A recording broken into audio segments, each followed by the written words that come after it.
morning, everybody. It's Friday, or Friday like it says in the middle of our screen.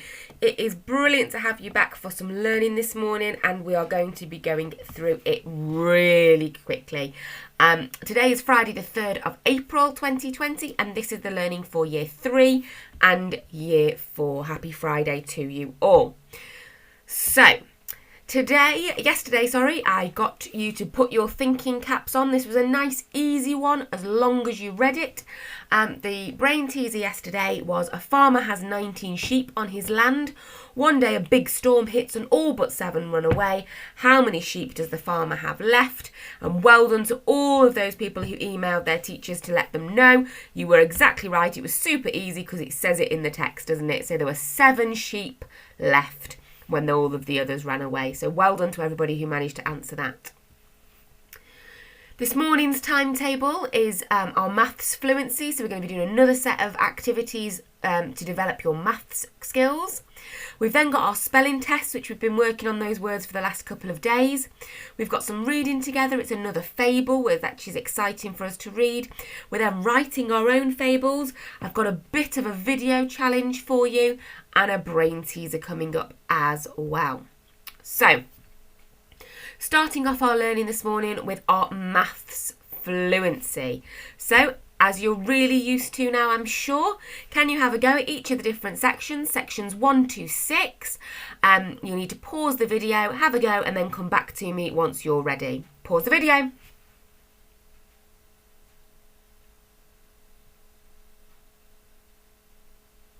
Fantastic. Welcome back, everybody.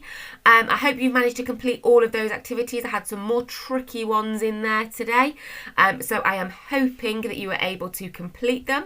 If you haven't finished yet, pause the video again and make sure that you get those finished, and ask a grown-up for help if you need it. But if you are ready for the answers, stay with me and we'll reveal those. So, section 1. Nice easy one to start us off with. Double 44, double the 4, double the 4. We're going to get 88 as our double 44. And then what number is halfway between 20 and 60? The answer being 40 there this morning. So section 2, we are looking at rounding. So can you circle 2 numbers that round to 20? So 23, that second digit, the ones digit, is less than 5. So that rounds down to 20.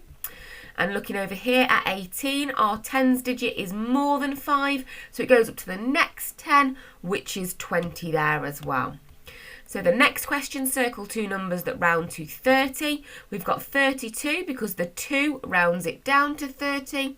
And we've got 27 because that 7 means that it rounds up to 30. Well done if you spotted all 4 of those.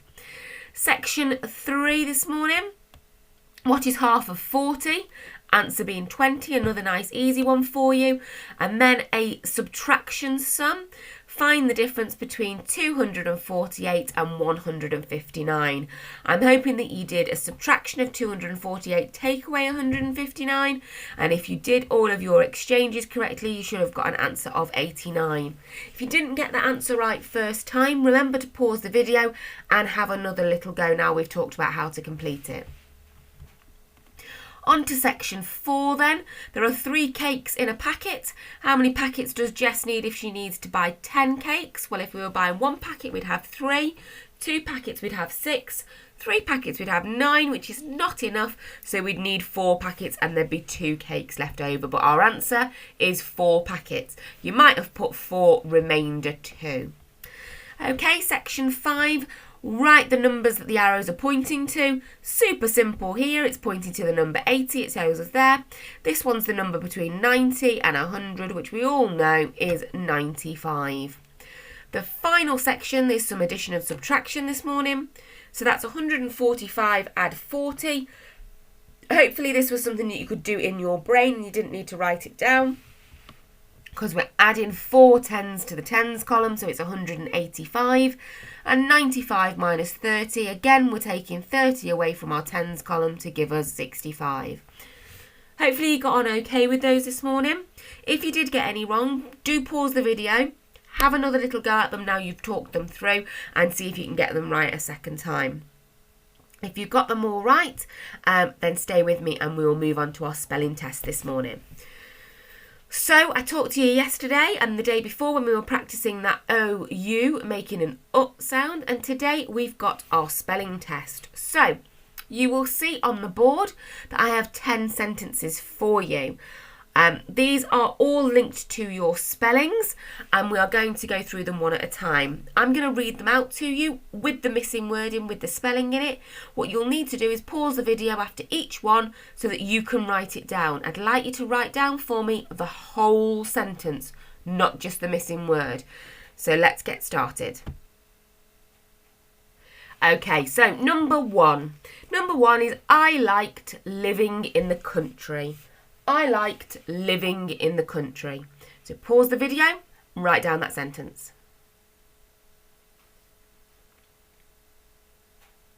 Brilliant. Number two. Number two is the lion had to have courage to fight the bear. Okay, I'll repeat it again for you. The lion had to have courage to fight the bear. Pause the video, write it down. Number three. Number three, the missing word here is couple. The sentence is, take a couple of minutes break.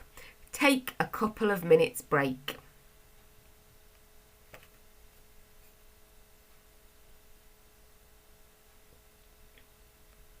Okay, number four. Number four, the missing word here is trouble. There is trouble brewing. So take a minute, pause the video and write down there is trouble brewing. Number five, the word is touch.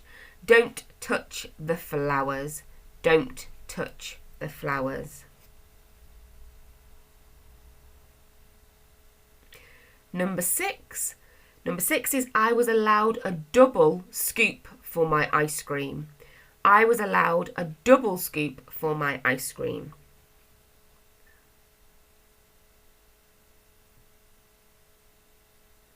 Okay, number seven, Mum said don't play rough.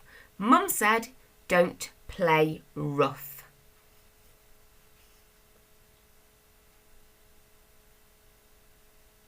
Number eight, the missing word is cousin. My cousin is coming tonight for a sleepover. My cousin is coming tonight for a sleepover.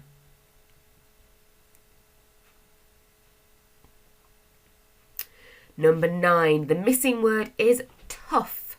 So it's running a long race is really tough. Running a long race is really tough.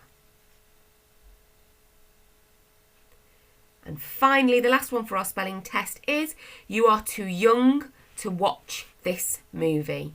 You are too young to watch this movie. Once you are happy that you've written down those sentences correctly, just double check that you have written down your capital letters, your full stops, in the ones where there is speech, that you've used your speech marks correctly. And if you're happy with your answers, you can move on to the next part of the video where we'll go through the spelling answers. Here we go. So, I liked living in the country. So you should have had country spelt C-O-U-N-T-R-Y. Number two was the lion had to have courage to fight the bear. So the word was courage and that should have been spelt C-O-U-R-A-G-E. The third sentence was take a couple of minutes break. The word was couple and that should have been spelt C-O-U-P-L-E. The fourth sentence was there is trouble brewing and our missing word was trouble. And that should be spelt T-R-O-U-B-L-E. Number five was don't touch the flowers. Touch was our spelling and that's spelt T-O-U-C-H. Number six was I was allowed a double scoop for my ice cream. Our word was double and that should have been spelt D-O-U-B-L-E. Our seventh sentence today was Mum said don't play rough. Rough was our word. So that should have been spelled R-O-U-G-H. Number eight was my cousin is coming tonight for a sleepover. And cousin being spelled C-O-U-S-I-N. Number 9, running a long race is really tough. Our spelling there is tough, which should have been spelled Tough. And our last spelling is young. You are too young to watch this movie, and young should be spelled Young. So what I'd like you to do is have a little look at the spellings, mark your answers, and if you've got them all right, carry on with the video. Anything that you've got wrong on those lists, make sure you write it again at the bottom of your page and practice with that look, cover, write and check so that you get it right next time. Okay, so moving on to our reading then this morning. Our reading today is another fable, and this fable is The Mosquito and the Lion. So if you've got hold of the pack off the website, you've got a copy of this in there, so if you want to read it separately, you can. If not, you can read along with me on the screen. And like last time, try and say it out loud with us as we read together. So the fable is called The Mosquito and the Lion. It was a very hot afternoon, and Lion, king of the Bushveld, had finished eating a large meal. With a deep purr, he stretched himself out to sleep under the shade of a bushy sweet thorn tree. This was the life. However, a tiny mosquito began buzzing around his head. When Lion opened one eye and swiped at it with his great paw, the little creature simply danced aside. "What a fine, strong king you are," Mosquito jeered. "Ha! Show me your claws and teeth. You can't even catch me." Lion was furious and tried harder to strike Mosquito. Every time he attempted to whack the tiny beast, it zigzagged past him. "See, I'm stronger than you," Mosquito boasted. "Watch me." And with that, he dived down and bit Lion on his nose. Letting out a mighty roar, Lion thrust out his claws further.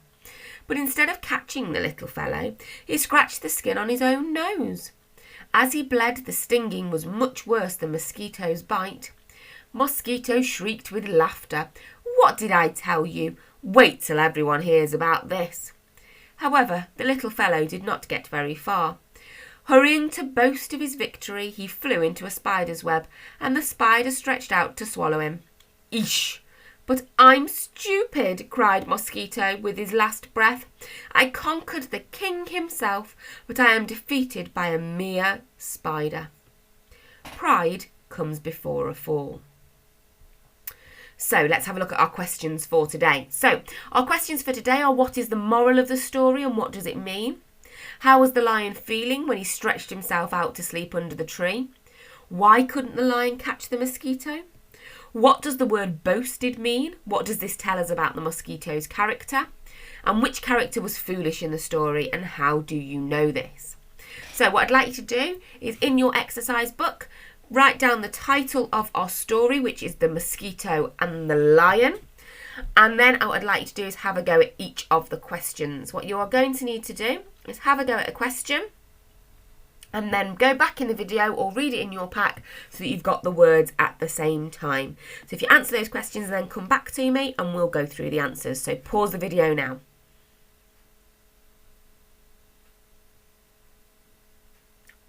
Brilliant, welcome back everybody.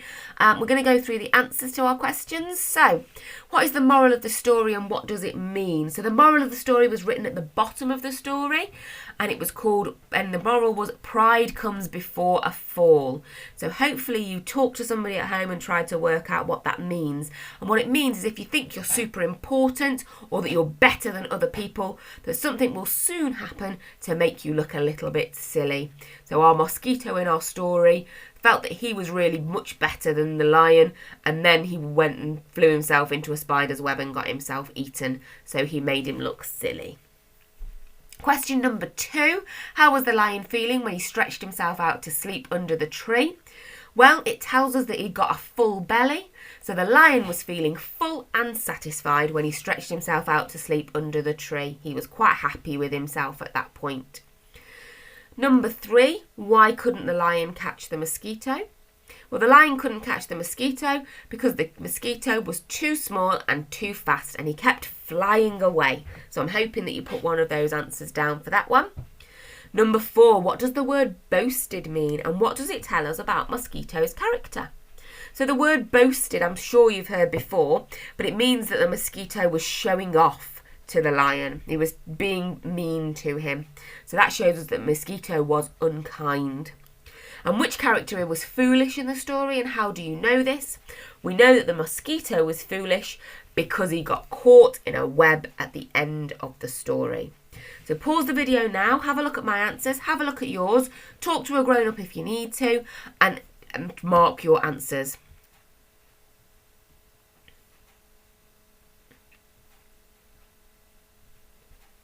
Okay, so if you've come back to us now, I'm hoping that you managed to write down your answers for your reading and you've marked them. We're going to move on to our writing now, and you know exactly where this is going because I told you yesterday. So what you are going to do for your writing task for me today is the story that you planned yesterday, your fable, which is going to enthrall and engage and entertain me as your reader. I'd like you to write that fable, that short story for me today. Remember, it's only a short story, because it needs to be told verbally to other people, so we're going to pass it on. So no more than 1 page today of your story. Think about the different techniques that we talked about yesterday that you can use to bring your writing to life. So maybe you can use some adverbs, maybe some expanded noun phrases to help me with the description. I'd really like to see some speech. If you can bring in some dialogue and some speech marks, that'd be amazing. And then make sure that at the end of your story, you write down your moral so that we can all learn that lesson. Now, I know because I've spoken to Miss Cunnington and Miss Foster, they're all really excited to read your fables. So please snap us a picture and send them across to us so that we can see what you've been up to. So I want you to pause the video now and write your story and come back to me with a really exciting and engaging story to finish off today.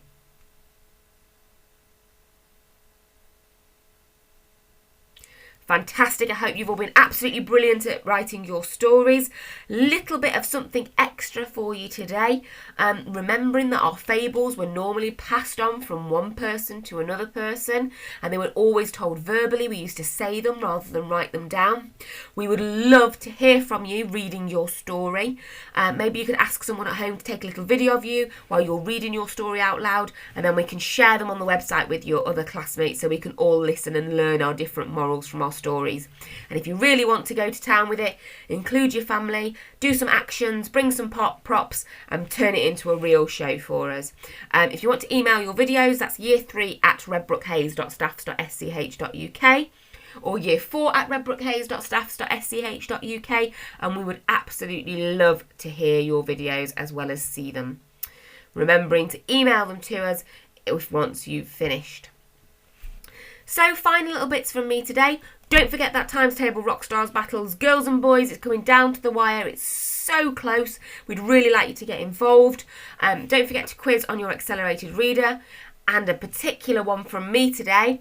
Keep your lookout for me on the school website tonight because we've got a brand new Easter family challenge that we've launched that I know some of you are absolutely going to love. So keep your eyes out for a special Easter message and a special challenge coming your way for the Easter holidays. Our thinking caps, our brain teaser today is that there's a rooster sitting on top of a barn. If it lays an egg, which way would it roll? Would it roll down the left or would it roll down the right? Which way would it roll? And that only leaves for me to say, have a think about that. Obviously, make sure that you email it to your teachers if you've got an answer. Have a wonderful, wonderful Easter holiday. We are going to miss you like crazy, but we'll be back here on the 20th of April with more learning for you. Have a lovely Easter holiday and enjoy. Bye-bye.